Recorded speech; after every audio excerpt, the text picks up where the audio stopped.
Kalau kolbu hanya dapat merasakan nama. Kolbu kita, makanya kolbunya beberapa hari ini terus ya ditekan menyebut nama Allah, sebut. Nah, orang-orang yang mohon maaf zikirnya belum sampai pada kolbu, mereka itulah yang dikhawatirkan su'ul khatimah. Yang disebutkan dalam hadis Nabi, hati selalu hadir merasakan Allah. Bagaimana caranya? Untuk teman-teman yang menonton kajian ini, jangan lupa bersalawat kepada Nabi kita Rasulullah Muhammad sallallahu alaihi wasallam. Allahumma salli ala Muhammad wa ala ali Muhammad. Kaidah yang ke-7 dari kaidah Naqsyabandiyah yang coba kita review dari awal. Yang pertama apa? Hushdar dam. Berarti menjaga nafas, dari nafas ke nafas selalu ingat Allah. Yang kedua, nazar berqadam, menjaga pandangan supaya tidak cenderung kepada dunia, ya. Maka dibuat simbolnya menggunakan khirqah, kain itu simbolnya. Yang berikutnya, safar dar watan, melakukan rihlah mencari guru, lalu khidmat dan bersohbat. Ya, kalau orang cari guru mudah, tapi yang mau bersohbah, yang mau berkhidmat itu nggak banyak. Malah banyak murid yang merasa terbebani oleh gurunya, takut dibebani, takut nanti nyusahin hidupnya. Nah, itu belum sah safardar watannya, ya. Tapi tenang aja, syaikhuka man la yut'ibuka, kata Imam Al-Mursi, diulang kembali oleh Imam Mu'tailah Sekandari. Gurumu itu tidak akan pernah membuat kamu merasa dibebani. Justru kamu senang diberi beban. Itu guru. Berarti udah ketemu gurunya kalau sudah ketemu orang begitu. Ya, tapi kalau datang ke dia berat, khidmat kepada dia kayaknya susah, mungkin kita belum tasdik kepada keilmuannya sehingga sulit, ya. Ini khawatir nanti terganggu pekerjaannya, terganggu waktunya. Yang ada kita yang ganggu guru, bukan guru yang ganggu kita, ya. Jangan salah, ya, jangan keliru. Ini safardar watan. Berikut khalwah dar anjuman. Nah, maka berkhalwat dalam keramaian. Kalau khalwat di surau biasa, sudah punya tempat khalwatnya.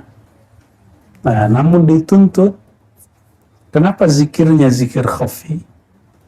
Supaya nanti dalam keramaian, dalam kesibukan harian, dalam kesibukan bekerja, berbisnis, berusaha, tetap hatinya terkoneksi kepada Allah Subhanahu wa Ta'ala. Itu namanya khalwat dar anjuman. Maka apakah dia laki atau perempuan? Jika dia orang yang hatinya selalu terhubung kepada Allah, keadaan apapun, maka dia disebut rijalun, lelaki, pejantan, ya, meskipun dia seorang perempuan. Dan sebaliknya, ini bahasanya masih halus. Kalau bahasa hadis Nabi lebih kasar, ya, berarti orang-orang yang suka lalai, gampang tersita pikirannya oleh dunia, dia itu walaupun dia laki-laki, dia perempuan. Kalau perempuan ya double, ya. Kalau Nabi menyebutnya masalul ladzi yadhkur rabbahu wal ladzi la yadhkur rabbahu kal hayy wal mayyit. Perumpamaan orang yang ingat Allah dan yang tidak ingat Allah seperti orang yang hidup dan yang mati. Berarti orang yang lalai ini bangkai berjalan, mayit berjalan. Itu bahasa yang lebih kencang, ya, di Sahih Bukhari. Lalu yang berikut, apa itu? Nomor berapa? Nah, zikir lisan dan kalbu yang beriringan. Maka ketika tadi kita praktek ba'da salat, la ilaha illallah, ikutin irama imamnya. Imamnya memanjangkan ilaha illallah, ikuti. nanti gemanya akan dahsyat. Kalau imamnya memendekkan baca Allah, ikuti juga. Jadi jangan buat pola sendiri. La ilaha illallah. Nah, imamnya itu benar itu. Kalau imamnya baca cepat, la ilaha illallah, ikutin saja. Nanti akan ada energi yang luar biasa dari suara itu. Ya, seperti suara lebah begitu kata Nabi Shallallahu Alaihi Wasallam. Yang berikutnya nomor ke-6. Ya, kenapa kita sering baca ilahi anta maksudi wa ridhaka matlubi? Karena bermakna meluruskan niat. Banyak orang mencari guru supaya sakti. Ya, ada juga yang cari guru backup supaya naik pangkat. Ada juga macam-macam lah. Ya. Kalau sudah ketemu kaidah ini, hilang itu semua. Dia berguru murni karena ingin mengenal Allah Subhanahu wa Ta'ala, bukan karena ingin mencari backup dunia. Betapa dimurkainya seorang hamba mencari wali Allah, mencari wali akhirat untuk menjaga aset dunia.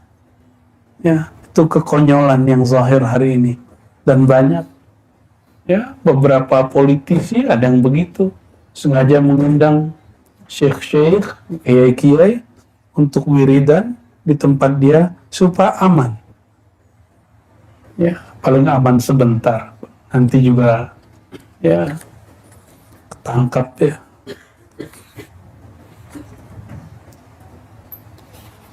Biar lebih takut kepada pengadilan dunia daripada pengadilan akhirat. Ya.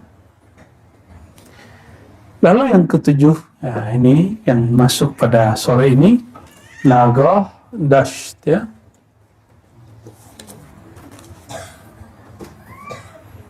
Apa arti nagoh dasht?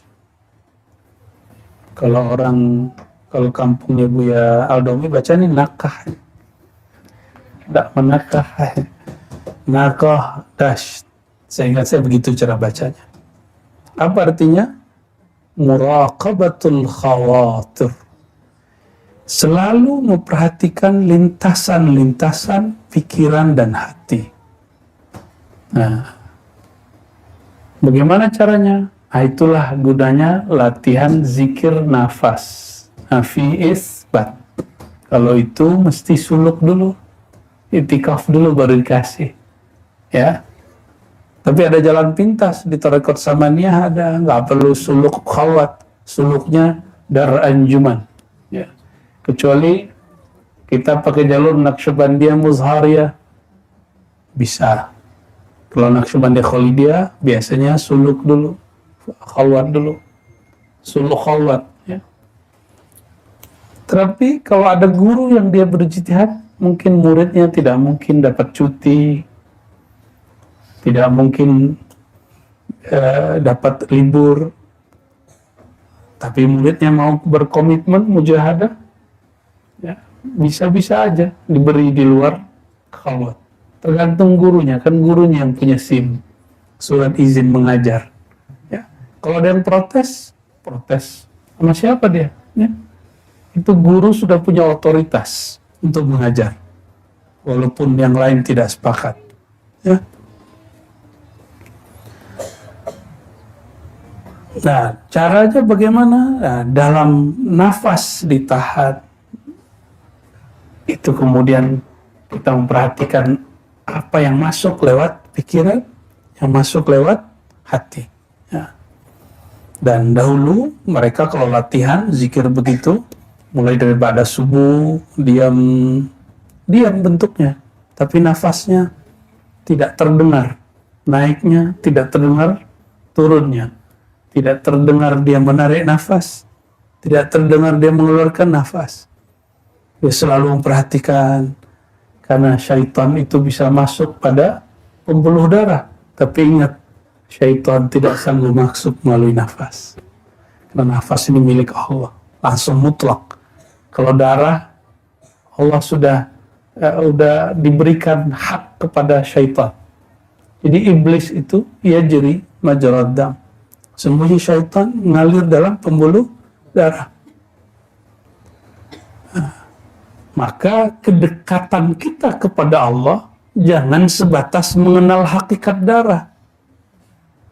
Kalau orang hanya mengenal hakikat dirinya yang zahir sampai kepada darah, nanti masih berdapat tembus oleh syaitan. Dia harus mengenal wa nahnu aqrabu ilaihi min hablil warid.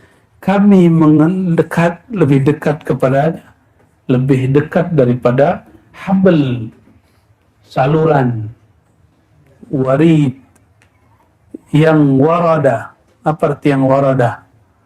Yang dia mengalir, dia naik turun, keluar masuk.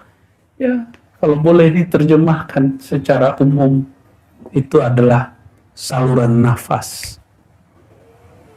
Ya, lebih dekat dari itu. Lebih dekat Allah, lebih dekat kita daripada nafas kita sendiri. Kalau terjemahan biasa, pembuluh darah, nadi, ya itu terjemahan, boleh-boleh saja. Kalau tafsir, masih bolehlah kita berbeda, ya. Nah, mereka biasanya menjaga qalbunya, yahfaz al-qalba an khuduril aghyar min tulu'il fajri ila dhahwatil kubra ala wajhin takunul quwwatul mutakhayyilah fi tilkal muddah ma'zulatan 'anil amal.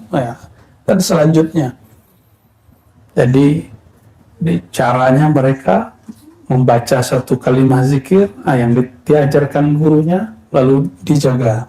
Ini sebenarnya kurikulum antum sekarang yang lagi latihan sebagian 70% kan itu.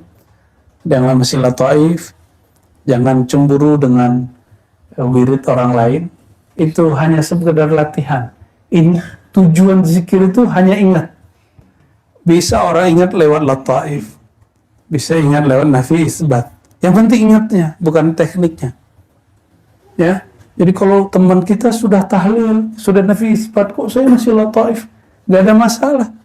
Ini Imam Alauddin hanya mengamarkan ilahi anta maksudi, nggak pakai nafas, nggak pakai ini, pakai baca aja. Bertahun-tahun, nggak ada masalah, dia nggak protes. Tapi murid sekarang kan manja-manja, ya minta-minta. Ya. Masa saya belum diberi gitu. Kalau dulu nggak ada begitu. Dulu orang ngamalin zikir ismul zat, ismul jallah itu bisa 6 tahun. Hanya nama Allahnya, satu titik qalbu. Oh, sekarang kalau sudah 10 hari mesti nambah. Oh, bahkan kalau itikafnya cuma 10 hari, 3 hari udah minta nambah gitu. Ini seperti sekolah negeri aja, masuk kelas swasta. Kita nggak begitu. Kurikulum ini bukan untuk diotak-atik seperti itu, ya. Barangkali itu sebabnya kenapa zikir-zikir kurang bernatijah. Kurang bernatijah, apa arti natijah? Berbuah, berhasil. Karena mengejar target. Biasa aja, ya. Istiqomah aja. Pulang nanti, kembali lagi zikir lataif. Ya. Sekali sehari itu. Kalau nggak sekali seminggu, aduh sulit sekali ya. Sekali seminggu ya.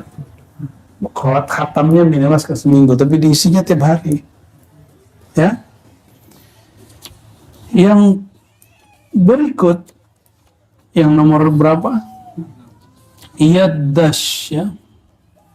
Yaddash, yang bacanya yod. Yaddash itu al-maksud min jami'i ma sabaq. Semua yang tadi itu wa huwa ibaratun anil hudur ma'al haq. Tujuannya cuma satu.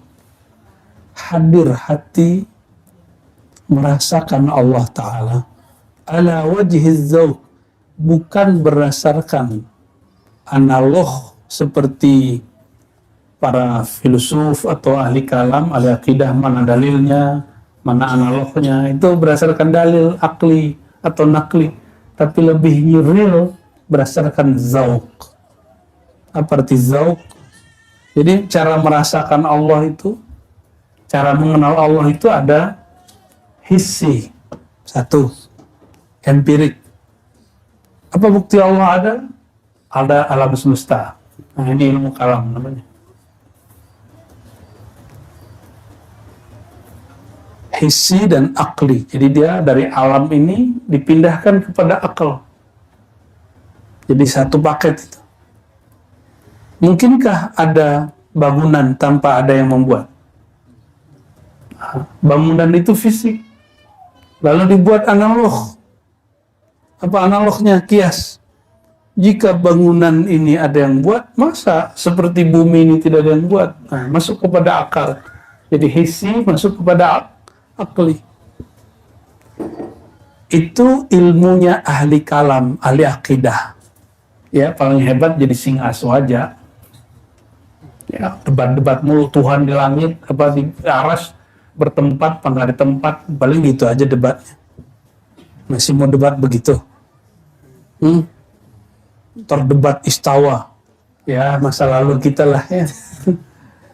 Buya Asfi itu tukang debat dulu, sama mana ya. Tapi kalau Buya Asfi lebih serius debatnya, sampai dibawa-bawa ke dalam Facebook dan mimpi ya. Dan itu sudah banyak makan korban dari masa ke masa. Masa kita mau ngulang lagi? Nah, kami cukup pengalaman aja, sudah ngalamin itu. Sekarang udah ketemu, ternyata istawa itu bukan untuk diperdebatkan. Kata ia, tangan di Quran itu bukan untuk diperdebatkan, tapi untuk dirasakan. Nah, makanya muncul yang ketiga, tasawuf. Dan ini tidak mungkin kecuali jalur tasawuf. Maka saya menghimbau kepada orang-orang yang lagi sibuk mempersiapkan dirinya jadi singa aswaja, udah cukup. Ya, antum pelajari ilmu zawq. Ujungnya nanti qaswatul qalb. Debat-debat itu ujungnya nanti keras hati. Mesti belajar ilmu zikir kepada ahlinya. Biar nggak sibuk lagi sama orang. Jadi debat itu sibuk sama orang. Kalau zauq kita sudah sibuk, ternyata mengalahkan diri sendirinya nggak kuat. Duduk sebentar, coba ustadz loh. Duduk sebentar, kalah sama yang awam. Ini terbukti di surau ini. Yang ustadz, yang tamatan pesantren, tamatan sekolah Islam, kalah sama yang umum. Ini surau ini saksinya. Ya, awal-awal hari apalagi ya hari ketiga udah mulai sama. Ya, kok kalah gitu? Berarti benarlah yang disebut oleh Imam Ghazali itu, Fakhruddin Ar-Razi dan sebagainya. Jadi mereka ketika menyesali dirinya dulu suka berdebat itu ketika sudah masuk ke tasawuf, bukan kembali ke kelompok yang suka debat lagi. Ya, nggak usah kita sebut lagi kelompoknya, nanti marah lagi dia. Nah, masuk ke dunia ruhani, zauq itu tempatnya di kolbu dan ruh. Kalau kias tempatnya di akal. Kalau empirik tempatnya pada indera yang 5. Nah, ini sudah masuk ke mana? Zauq itu masuk ke dalam kolbu. Zauqnya kolbu itu belum selesai, masih ada zauqnya fuad. Orang kalau sampai pada zauqnya fuad, Allah kasih dia penglihatan alam lain. Kita ini ada zahir batin. Kalau antum masuk ke dimensi batin, yang zahir ini jadi batin. Tapi yang di alam sana menjadi zahir. Itu kata Imam Ghazali dalam kitab Ar-Risalah Al-Laduniyah. Jadi itu bukan kalam Ar-Razi ya, itu kalam Imam Ghazali. Katanya bertasawuf Imam Ghazali, tapi nggak mengakui itu dan menganggap itu halu. Ya, kita meragukan orang-orang yang bela-bela thariqat mu'tabarah, tapi tidak percaya bab ini. Ya. Nggak bisa membedakan antara halu dengan mukasyafah ilahiyah. Nah, lalu ada lagi zauqnya sir. Sir itu zauqnya sudah mulai sifatnya al-ilm al-laduni. Jadi Allah sudah mulai ngajar dia. Nah, orang seperti inilah yang disebut dengan maktabah. Dia adalah library. Dia adalah perpustakaan yang hidup dan berjalan. Nah, mereka itulah kalau ummi, tetap saja tidak ummi, itulah baginda Rasulullah SAW dan pewaris-pewarisnya. Maka jangan heran, banyak mursyid-mursyid nggak sekolah. Kalau ngomong tauhid, lebih canggih beliau dari kita-kita yang sekolah-sekolah ini. Ya, dan menyebutkan istilah-istilah yang istilah itu hanya kita temui di kitab-kitab tua, tapi dia bisa mengatakannya karena mereka langsung diajar oleh Allah Subhanahu wa Ta'ala. Ya, semoga kita dimudahkan Allah berguru kepada mereka, apalagi sampai kepada zauq ruhani. Itulah zauq yang tak terbatas, tak berwarna, tak bertempat, yang tak berlimit. Zauqnya kekasih-kekasih Allah Subhanahu wa Ta'ala yang disebut zatiyun, orang-orang yang sudah fana dalam memandang, dalam mengingat zatullah tabaraka wa ta'ala.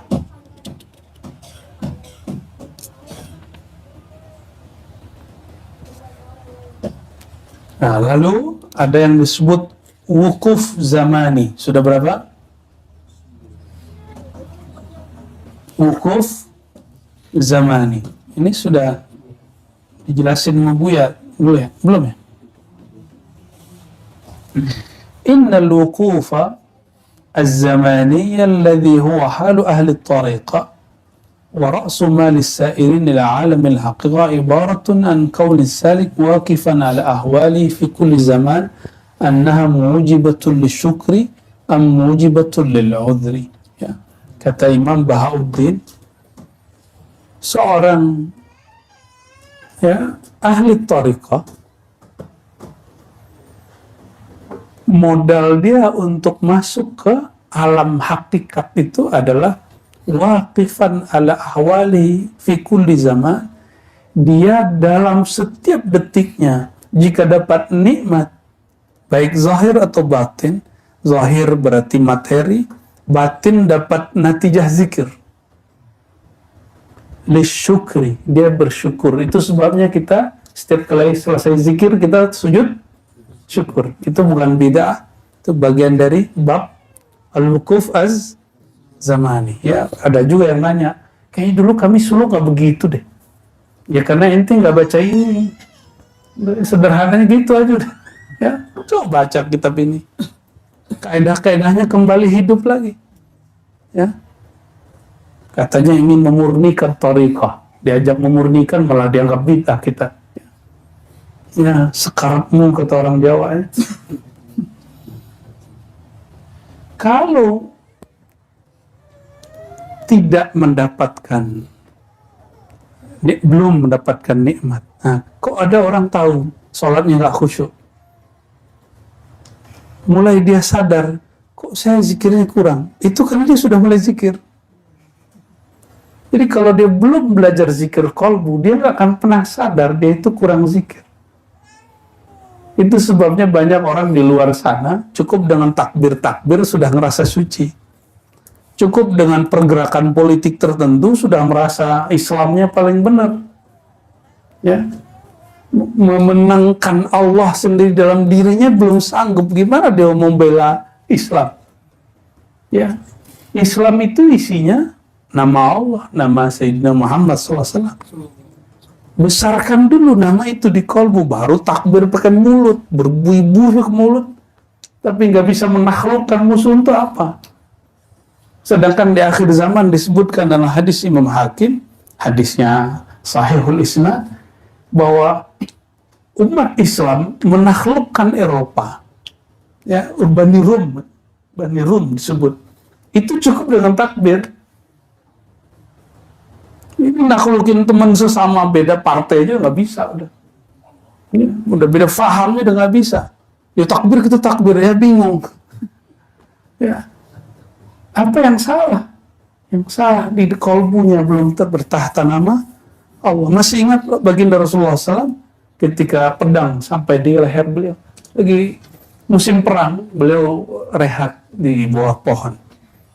Ternyata ada spire, ada mata-mata yang sudah siap. Dia seperti ahli golok, ahli pedang. Dengan cepat tangkas, pedangnya sampai di leher baginda Rasulullah SAW. Hadis Sahih Bukhari Muslim. Apa kata dia? Hei Muhammad. Salah dia manggil Muhammad, itu masalahnya. Seharusnya dia nggak panggil Muhammad. Ya, soalnya hoi gitu aja ya. Karena dia nyebut nama Muhammad, tubuh dia dari Muhammad. Hei Muhammad. Siapa yang melindungi engkau dari pedangku itu? Ya, pedang itu tercipta dari nur Sayyidina Muhammad sallallahu alaihi wasallam. Jawabannya apa? Allah. Nabi cuma jawab, Allah. Coba antum yang baca Allah belum tentu kayaknya. Belum ya? Nabi membacanya dari dalam kolbunya. Karena dirinya bergetar, getaran itu pasti memantul kepada kolbu orang yang hantam dia. Pertama baca Allah, itu pedang langsung jatuh. Diambil lagi, todong lagi, tapi kekuatannya sudah melemah. Ditanya lagi seperti itu, jawaban Nabi sama Allah. Tuh, yang begitu tuh kekuatannya. Langsung dia jatuh lagi, ulang lagi yang ketiga, Nabi ambil, dibalikin. Sekarang kamu siapa yang melindungi? Langsung syahadat. Cukup kalimat Allah. Cukup kalimat Allah. Makanya zikir ini, zikir Allah. Allah itu bukan bid'ah, bukan bab daripada zikir syaitani. Ini kitabnya ada. Kalau si Tony mungkin ya yang bilang syaitani, yang bilang bid'ah berarti dia nggak update ya, nggak update. Kita sudah banyak bahas bahwa zikir Allah, Allahu itu bukan bid'ah ya, itu sunnah malah. Nah di sini al-wukuf zamani ini puncaknya nanti adalah seseorang itu sampai kepada thariqah muhasabah. Itu disebut wukuf zamani. Maka sebelum tidur ya, jangan langsung tidur. Ingat dulu hari ini sudah salahnya apa dan minta ampun kepada Allah. Kalau pernah nyakitin orang, doa, ya Allah tolong sampaikan maafku kepada kolbunya, aku belum sempat minta maaf. Pernah begitu gak? Ya, atau tidur dalam kebencian. Itulah tidur yang paling melelahkan. Orang yang tidur dalam kebencian, dalam kelalaian, tidurnya akan menyiksa, bangunnya tidak segar, bangunnya tidak rehat. Ya, pasti sudah ada yang ngalamin 1-2, tidur 5 menit, lasanya 5 jam. 1-2 sudah ada. Ya, yang belum bingung, maksudnya apa itu? Ada yang tidur 5 jam, rasanya 5 menit. Di sini, di khalwat ini pasti ngerasain. Ya, 1-2 adalah. Ya.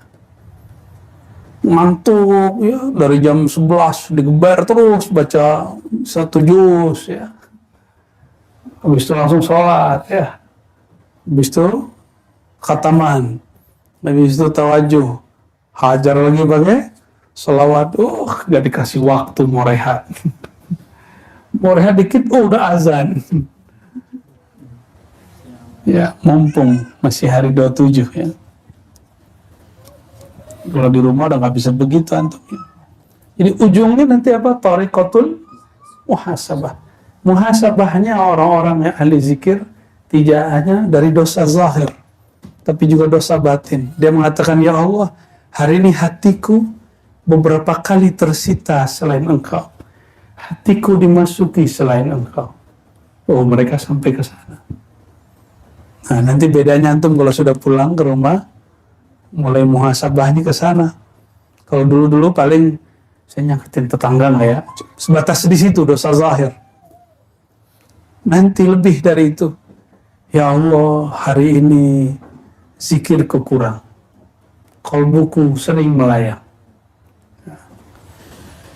Yang berikut al-wukuf al-adadi.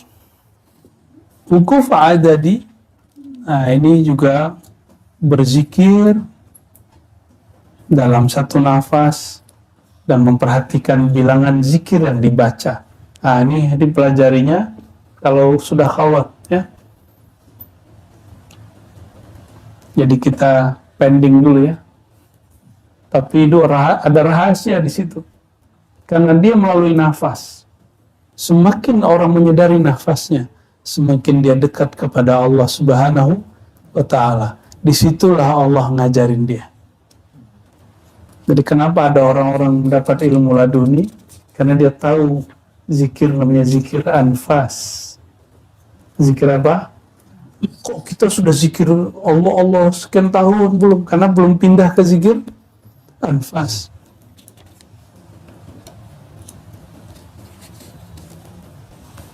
Maka nanti ada namanya yang disebut Imam Ghazali ilmu laduni. Apa arti ilmu laduni? Ilmu laduni, ladun itu artinya ilmu yang diberikan tanpa perantara. Kalau sekarang kami kasih zikir Ismul Jalalah, Ismul Zat, Nafis, Al-Taif, Wukuf, itu masih perantara guru. Dengan mengamalkan ini sungguh-sungguh, nanti diberi rasa, dilihat oleh Allah. Nah, itu ilmu. Nanti diberi rasa, merasa bersama Allah. Itu ada ilmunya. Nanti diberi rasa, kok dekat sekali kepada Rasulullah. Nanti diberi rasa lagi, dekat sekali kepada Allah. Disebut dekat, tapi tidak ada ininya, ya. Apa bahasa orang kampung tapi ya? Dekat tak berhantaran, apa gitu ya? Jauh tak berjarak. Waduh, ribet bahasanya. Kira-kira seperti itu. Karena Allah itu tidaklah benda, maka kedekatan kepada Allah bukan kedekatan fisik, sifatnya rohani. Dan kita sudah bahas sebelumnya bahwa tubuh ini, pikiran ini tidak akan dapat merasakan Allah. Yang dapat merasakan Allah hanyalah hembusannya, yaitu rohani kita. Ya, kalau qalbu hanya dapat merasakan nama. Kolbu kita, makanya kolbunya beberapa hari ini terus ya ditekan menyebut nama Allah, sebut ya. Kalau ruhani enggak, dia lebih tinggi dari itu ya, dan abadi, rasanya abadi. Nah, orang-orang yang mohon maaf zikirnya belum sampai pada kolbu, mereka itulah yang dikhawatirkan su'ul khatimah, yang disebutkan dalam hadis Nabi sallallahu alaihi wasallam, "Walladzi la ilaha ghairuh, inna ahadakum la ya'mal bi'amali ahli al-jannah hatta la yakunu bainahu wa bainaha illa dhira' fayasbiqu alaihi al-kitab fay'amal bi'amali ahli an-nar fayadkhulaha." Sesungguhnya demi zat yang tidak ada Tuhan selain Dia, begitu kata Rasulullah SAW, sungguh ada di antara kamu orang yang beramal, amalnya soleh sekali, sehingga jarak dia dan surga hanya satu jengkal. Fayasbiqu alaihil kitab, tapi ketentuan sudah berlaku. Apa ketentuan itu? Orang yang zikirnya tidak sampai tembus ke dalam kalbu, nanti di akhir hayatnya, ketika tubuhnya kejang, sakar, kalbunya kosong menyebut nama Allah, walaupun sudah baca ribuan kitab, walaupun sekolah tinggi, walaupun haji 1000 kali, kalau nggak sampai dia berhaji dengan kalbunya, sholat dengan kalbunya, zikir dengan kalbunya, zakat dengan kalbunya, semua harus menyertakan kalbu, maka yasbiqu alail kitab. Apa yang ditetapkan Allah? Innal a'mal bil khawatim. Innamal a'mal bil khawatim. Amal itu tergantung ujungnya. Jika ini nggak sampai kepada ujung diri, yaitu kolbu, maka di ujung hayat pun juga sama. Itulah kenapa terjadi ada orang katanya kiai tapi susah meninggal. Ada orang katanya ustadz tapi gak bisa baca la ilaha illallah Allah sebelum wafat. Ya, pernah dengar? Jangan-jangan pernah lihat. Ya, dulu musuh dari Syekh Mukhtar Angkulakun namanya, pendiri Madrasah Tarbiyah Islamiyah, mengalami itu. Ya, mendebat, mencaci maki orang-orang ahli zikir, menghina. Padahal sudah ada kesepakatan kalau kalah debat tidak akan menghina, tetap dia menghina. Beberapa bulan sebelum wafatnya, lari-lari tengah pasar nggak pakai celana, hilang kesadarannya.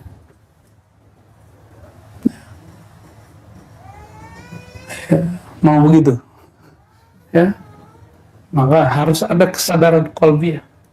Kesadaran qalbiyah itu nanti kalau antum lagi mengalami goncangan hidup luar biasa atau sakit luar biasa, badan sudah lulai, nanti yang bekerja qalbu bil alih, tenang aja, ya. Maka sakratul maut, sakrah artinya mabuk, mabuknya mati, yang bisa menenangkan cuma tenangnya qalbu. Dari sekarang qalbunya betul-betul dilatih terus menyebut nama Allah. Ini antum nggak akan bisa beli itu nama Allah, beli ke Allah berarti ya. Itu nama pencipta langit dan bumi, nggak bisa kita beli. Saya sekolah pun bertahun-tahun nggak bisa menggambarkan, mencapai hakikat nama Allah itu. Hanya Dia yang tahu hakikat namanya. Ini namanya udah cukup. Ya.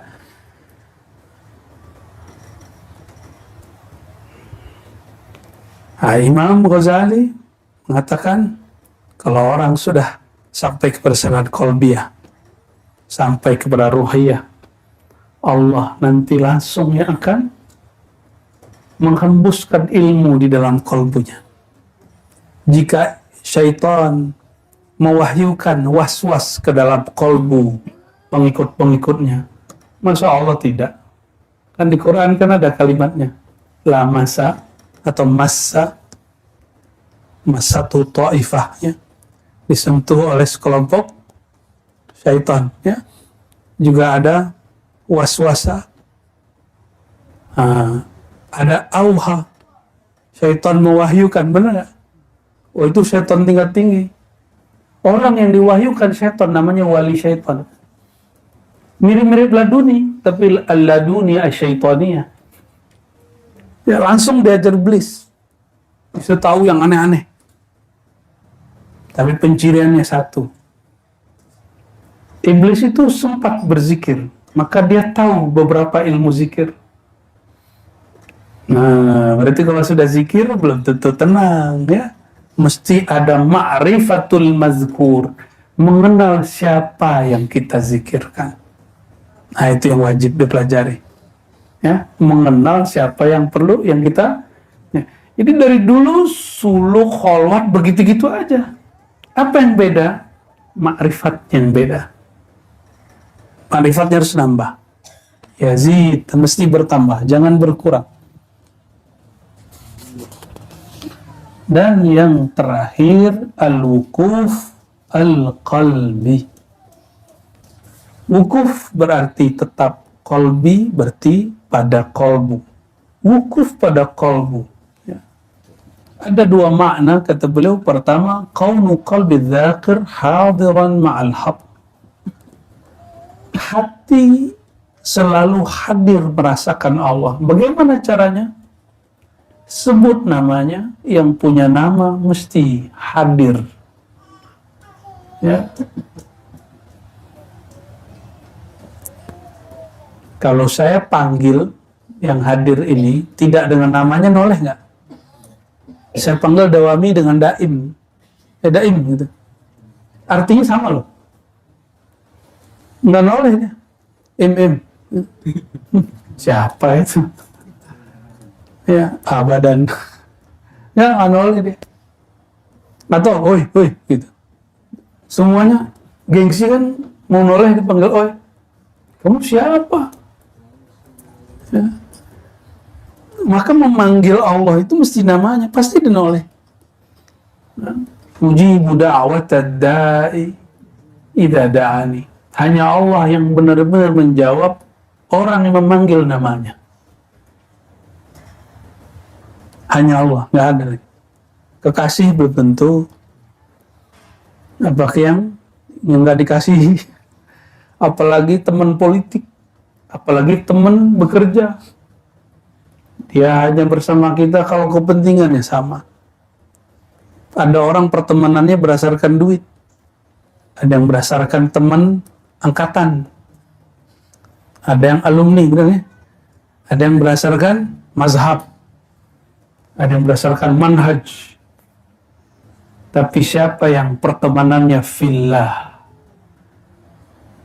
yang disebutkan dalam hadis Nabi nanti di akhirat, ini hadis penutup kita, para nabi, syuhada, heran kok ada sekelompok orang pergerakan dia seperti pesawat, kecepatan kilat.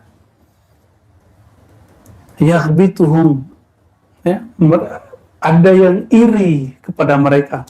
Lalu bertanya, itu para nabi, para syuhada. Nabi bisa begitu juga, cuma mereka bingung. Ini bukan nabi, walaysu bi'anbiya. Mereka bukan nabi, bukan juga syuhada. Kok bisa punya kendaraan yang kita sebut sebelumnya? Jadi orang nanti di padang mahsyar ada kendaraan. Jangan bayangkan onta. Nabi menyebut yarkabun, ada yang yarkabun, ada yang yamshun. Semua kendaraan yang ada di pikiran antum apa aja? Nah, boleh juga tuh. Ya, apalagi kendaraan yang terbang. Ya, kendaraan motor. Jadi nanti di akhirat itu ada yang seperti itu, ada yang kayak motor. Tapi bukan motor bentuknya. Kecepatannya seperti motor.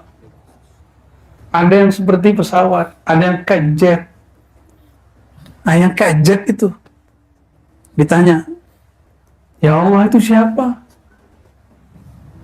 Muncullah jawaban, Allah yang jawab, al-mutahabbina fiyya. Mereka itu yang mereka saling mencinta dulu di dunia, fiyya, dalam mengenal aku, dalam berzikir kepadaku, dalam berjuang untuk memenangkan ma'rifatullah dalam dirinya, dalam hidupnya, dalam dakwahnya. Jadi kita boleh kita beda thariqah, nggak apa-apa, yang penting ujungnya ma'rifatullah. Boleh kita beda manhaj dalam bab akidah, yang penting tetap ahlus sunnah. Berbedaan mustalahat, istilah nggak ada masalah. Berbeda fikih nggak apa-apa, ada masalah. Berbeda status sosial nggak ada masalah. Tapi ketika dia mengenal Allah, itulah persaudaraan sejati. Maka orang-orang yang hari ini di dunia mereka berkumpul untuk itu. Mereka satu gerbong nanti di sana. Ada nahkodanya, ya, ada semuanya, ada lengkap sono. Ya, kalau naik pesawat yang eksklusif ada makan ini enggak? Ada. Kalau yang enggak ya paling kasih roti. Jadi saat orang tenggelam dengan keringatnya, ini enggak, dia terbang. Al-mutahabbu nafiyah. Nah, kalau boleh disebut itu namanya kendaraan ar-rikab al-muhammadi. Kendaraan-kendaraan yang terhubung, tergabung dalam cinta kepada Nabi Muhammad. Satu-satunya jalan mengenal Allah, mencintai Allah, cuma mencintai Nabi Muhammad SAW. Maka bagi kita, sholawat itu wajib. Ya, terserah orang mau bilang apa. Bagi kita sholat wajib, karena yang buat antum bisa sholat siapa? Yang ngajarin sholawat, yang ngajarin sholat, ya, terus masih protes. Saya sebut bahwa sholawat lebih wajib dari sholat, masih protes. Antum tahu sholat dari siapa? Nabi Muhammad SAW. Berterima kasih kepada yang ngajarin ini, itu lebih wajib. Dia jadi syarat deh. Wajibnya bukan wajib rukun. Walaupun di mazhab Syafi'i itu rukun. Ya. Jadi orang-orang nggak sholawat itu, dia nggak punya nahkoda nanti, nggak punya imam, nggak punya pilot nanti.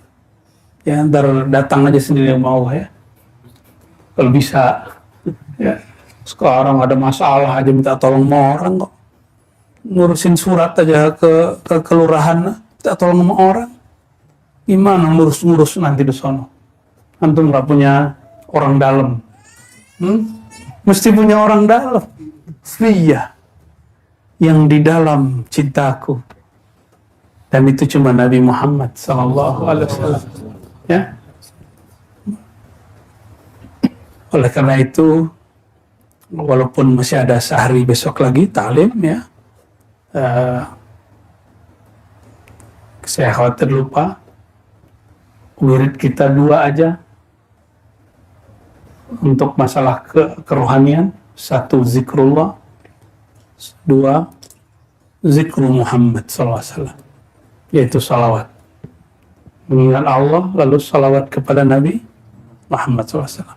Di luar itu taklimnya, ya, suluknya. 2 itu aja yang kita olah terus kemana-mana. Ya, kadang-kadang kita habis tawajuh yang lebih banyak salawatnya kan. Tawajuhnya pendek, salawatnya diulang-ulang. Nah, itu lagi halnya itu. Ya. Nah, semoga nanti kita yang termasuk berkendara dengan kendaraan tercanggih. Tapi dahsyatnya Rasulullah SAW.